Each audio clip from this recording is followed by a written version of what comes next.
এখনো সিদ্ধান্ত হয়নি ঢাকা বিশ্ববিদ্যালয় বন্ধের। কোনো সিদ্ধান্ত ছাড়াই শেষ হয়েছে জরুরি সিন্ডিকেট সভা। সকালে আইনশৃঙ্খলা বাহিনীর কড়া নিরাপত্তার মধ্য দিয়ে এই সভা শুরু হয়। সেখানে সিদ্ধান্ত নেওয়ার কথা ছিল কখন শিক্ষার্থীরা হল ছাড়বে। 1 ঘন্টা পর সভা শেষে বাইরে আসেন উপাচার্য সহ অন্যান্য সদস্যরা। তবে গণমাধ্যমের সঙ্গে তারা কোনো কথা বলেননি। পরে বিজিবি ও পুলিশ নিরাপত্তায় তাদের পৌঁছে দেওয়া হয় উপাচার্যের বাসভবনে। সেখানেও বৈঠক চলছে। এদিকে কোনো সিদ্ধান্ত না এলেও ভোর থেকেই হল ছাড়তে শুরু করে শিক্ষার্থীরা।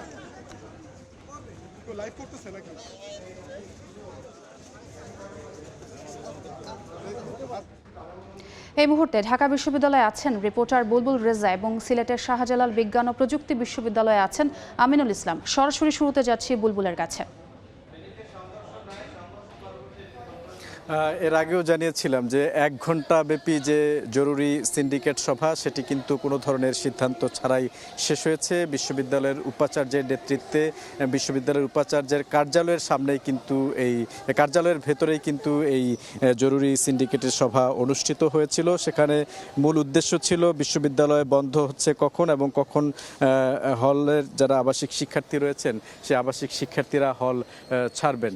আমরা দেখেছি 1 ঘন্টা পর বিশ্ববিদ্যালয়ের উপাচার্য বের হয়ে এসেছেন, তার যে অন্যান্য সদস্যরা তাদেরকে সঙ্গে নিয়ে তারপর তিনি বিজিবি এবং অন্যান্য যে আইনশৃঙ্খলা বাহিনী এই ক্যাম্পাসে মোতায়েন আছে তাদের কড়া নিরাপত্তার মধ্য দিয়ে কিন্তু তাকে পৌঁছে দেওয়া হয়েছে তার বাসভবনে। আমরা প্রশ্ন করেছিলাম, আমরা চেষ্টা করেছিলাম জানার জন্য, কিন্তু তিনি কোনো ধরনের কথা বলতে রাজি হননি। তবে যেটুকু জানতে পেরেছি যে উপাচার্যের বাসভবনের ভেতরে একটি বৈঠক হচ্ছে। সেই বৈঠকে কয়েকজন সিন্ডিকেটের সদস্য এবং উপাচার্য সহ অন্যান্য যারা শিক্ষক নেতা রয়েছেন তারা রয়েছেন। সেখানে একটি সিদ্ধান্ত হবে, সেই সিদ্ধান্তের পর হয়তো আনুষ্ঠানিক ব্রিফিং হবে। আর কিছুক্ষণ আগে আমরা দেখেছি কোটা সংস্কার আন্দোলনকারী যারা রয়েছেন তারা কিন্তু হল থেকে মিছিল নিয়ে এসেছেন। মিছিলে থেকে তারা কিন্তু লাঠিসোঁটা নিয়ে মিছিল নিয়ে এসেছেন এবং তারা গণমাধ্যম কর্মী সহ অন্যান্য যারা রয়েছেন আইনশৃঙ্খলা রক্ষাকারী বাহিনী তাদের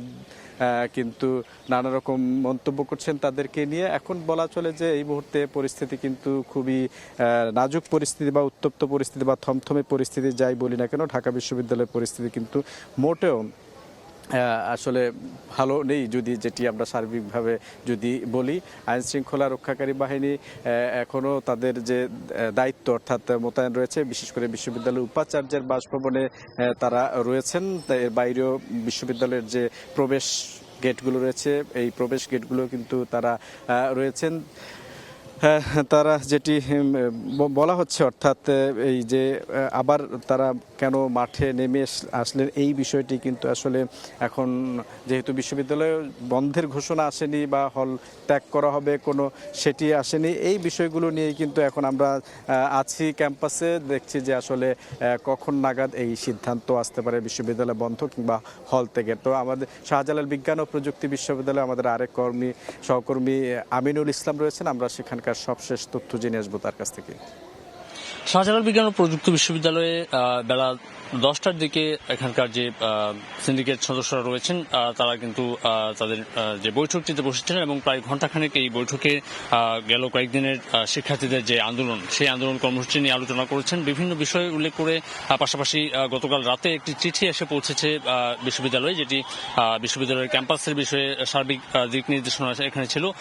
আমরা একজন প্রক্টরের সঙ্গে কথা বলতে পেরেছি, তিনি এই সভায় ছিলেন এবং তিনি বলেছেন যে সার্বিক বিষয়গুলো বিবেচনায় রেখে শিক্ষার্থীদের নিরাপত্তার বিষয়, পাশাপাশি ক্যাম্পাসের যে উত্তপ্ত পরিবেশ, সবকিছু মিলিয়ে তারা এই সিদ্ধান্তে উপনীত হয়েছেন যে আজকে বিকালের মধ্যে শিক্ষার্থীদেরকে তারা হল ছাড়ার নির্দেশ দিয়েছেন এবং যতক্ষণ পর্যন্ত এই পরিবেশ শান্ত না হচ্ছে ততক্ষণ পর্যন্ত কেন্দ্রীয় নির্দেশনা ঢাকা থেকে যে চিঠি এসেছে সেই চিঠির আলোকে তারা এখানকার শিক্ষার্থীদের শান্ত করার চেষ্টা করছেন এবং তারা বলেছেন যে এই পরিবেশ আবারও শান্তিপূর্ণ পরিবেশ না হওয়া পর্যন্ত আসলে এখন বলা যাচ্ছে না যে কবে নাগাদ এই ক্যাম্পাসে আবারও শিক্ষার্থীরা ফিরবেন।